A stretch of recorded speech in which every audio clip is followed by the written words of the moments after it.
د بهلول نصیحتونه.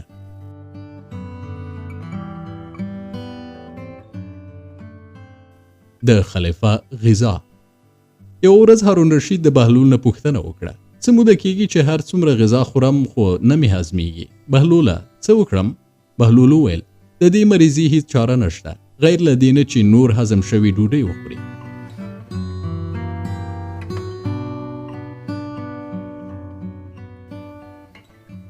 د خلیفه بخشش. د وخت خلیفه هارون رشید یو اندازه پیسې بهلول ته ورکړې چې د بغداد د ښار په غریبو او مستحقو خلکو باندې تقسیم کړي.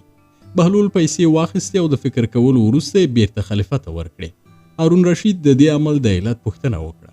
بهلول په ځواب کې ورته وویل: هر څومره چې مې فکر وکړ د تا څخه مې بل څوک محتاج او فقیر پیدا نه کړ. هماغه و چې پیسې مې بیرته تا ته درکړې، ځکه زه هره ورځ ستا مامورین او ګرځېدونکي په دوکانونو کې ګورم. لرګي او قیمچینې په لاس د دوکاندارانو نه باج اخلي او دغه پیسې ستا خزانې ته راځي.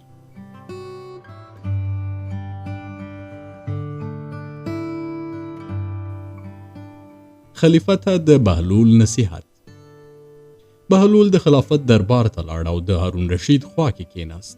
هارون غوښتنه وکړه، وی ویل: بهلول نصیحت راته وکړه. بهلول وویل: ای هارونه، که په یو بیابان کې اوبه نه وي او په تا باندې تنده غلبه وکړي او مرګ یې حال شي، ته به څه کوې چې تنده دې ماته او له مرګه بچ شي؟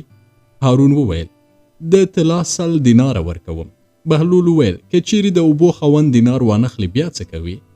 هارون وویل: نیمه پاچاهي ورکوم. بهلول وویل: کله چې اوبه وڅکې او خالی ادرار دې بند شي بیا به څه کوي؟ هارون وویل: نیمه نوره پاچاهي ورکوم. بهلول په ځواب کې وویل: نو بیا ولې ته په خپله پاچاهۍ دومره مغرور یې چې د هغه پاچاهۍ قیمت یو خېټه اوبه او یو وار ادرار کول دي؟ زه ستا نه پوښتنه کوم، آیا الله تعالی به تا نه د خپلو نعمتونو پوښتنه ونه کړي چې ته یې شکر ونه باسې؟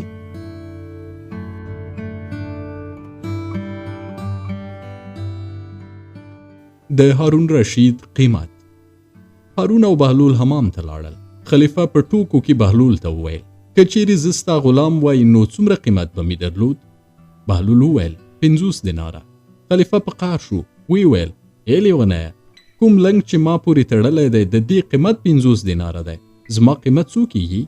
بهلول وویل: ما یوازې د لنګ قیمت درته ویلی، شخصا ته هیڅ قیمت نه لري.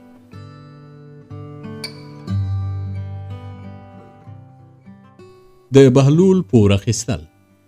د بهلول 100 دینارو ته ضرورت و. تصمیم یې ونیو چې خپل بډای ملګري نه پور واخلي. د خپل ملګري کور ته لاړه، وی ویل: غواړم 100 دیناره پور راکړي. ملګري وویل: زه د 50 دینارو نه زیاتې پیسې نه لرم. بهلول وویل: زه په دې کې څه نه وایم، زه پوهیږم چې تاسو بډای یاستئ. فعلا 50 دیناره راکړه، نورې 50 دیناره به وروسته راکړي.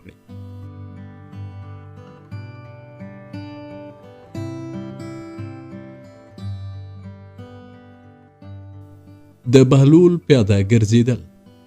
ورځو کې یوه ورځ بهلول پیاده د سړک نه تېرېده. د بغداد د ښار قاضي هغه ولید. پوښتنه یې ترې وکړه: بهلوله، خر دې مردار شوی چې یوازې او پیاده ګرځې؟ بهلول وویل: زما خر مردارېدل اړین نه دی، زه امیدوار یم چې ته ژوندی اوسېږې. ستا یو تار ویښته زما د خره په شان د 100 خرو سره برابر دی.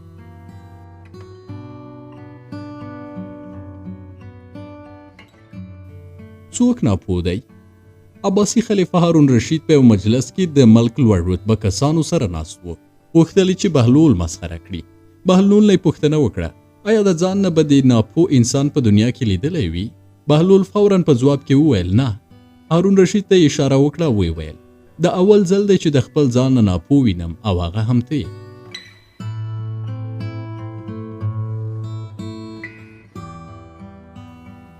اقرار. یو کس قاضي ته لاړ او د بهلول نه شکایت وکړه، وی ویل: بهلول زما کمیس غلا کړی. قاضي بهلول راوغوښته او پوښتنه یې ترې وکړه: تا دغه کس کله لیدلی دی؟ بهلول وویل: نه. قاضي په قهر شو، بیا یې وویل: سبا پورې وخت لري، رښتیا به وایې. سبا ته دواړه محکمې ته ولاړل. قاضي بیا پوښتنه وکړه: بهلوله، دغه کس دې کله لیدلی؟ بهلول فوراً ځواب ورکړ: هو. قاضي ډیر خوشحاله شو چې د بهلول نه یې اقرار واخیست. بیا یې وویل: کله او چیرته دغه کس لیدلی و؟ بهلول وویل: پرون مې دلته ستا پر وړاندې لیدلی و.